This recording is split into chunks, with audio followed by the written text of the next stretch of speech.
Eridi m'a rejoint Yaorana. Bonjour Taina. Donc tu es le fondateur et créateur de ce concept de camp d'ado. C'est bien ça. Comment tu es arrivé à créer ce genre de camp? Ce concept, faut savoir à la base que je suis sur un pénitentiaire à la maison d'arrêt de Ntanya depuis 2011.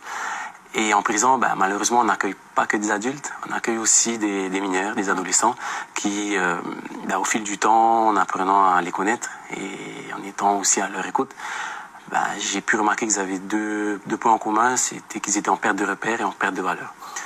Donc, du coup, à côté de ça, moi, je me suis formé aussi au développement personnel et je me suis dit, qu'est-ce que je peux faire de bien dans ma vie pour aider ces jeunes? Pour aider les jeunes, pour aider l'humain, pour aider tout simplement les autres. Waouh, c'est carrément beau.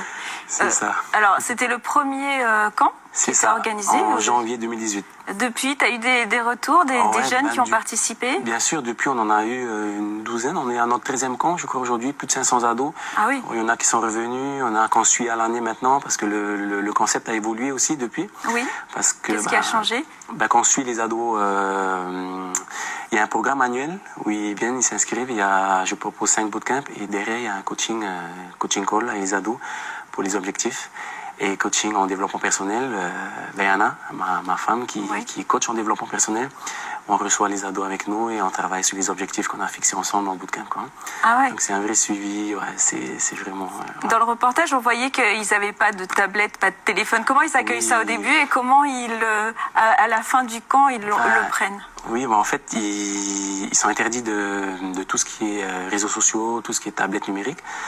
Tout simplement pour se recentrer sur soi. Au début, pour certains, c'est pas évident parce qu'ils n'ont pas appris que... on pouvait vivre sans?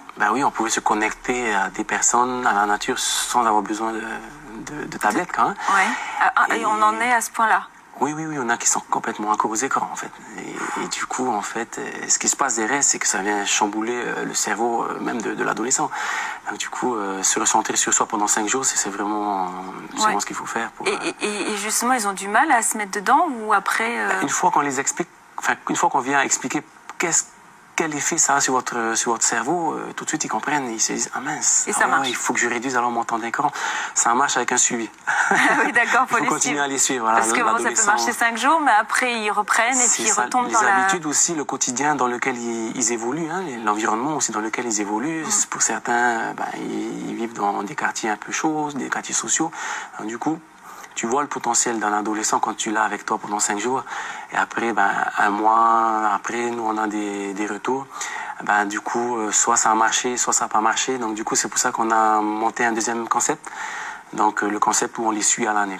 Oui, c'est mieux. Donc, parce qu'après... voilà, c'est un travail beaucoup plus en profondeur où on vient vraiment travailler sur les émotions, sur les freins intérieurs qu'ils peuvent avoir. Oui, pour pas qu'ils retombent dans le quotidien, qu'ils retombent dans le... C'est ça, dans les addictions. Il faudrait aussi suivre les parents, du coup. C'est ça, il y a tout un travail, il y a un travail de famille à faire. Oui, peut-être.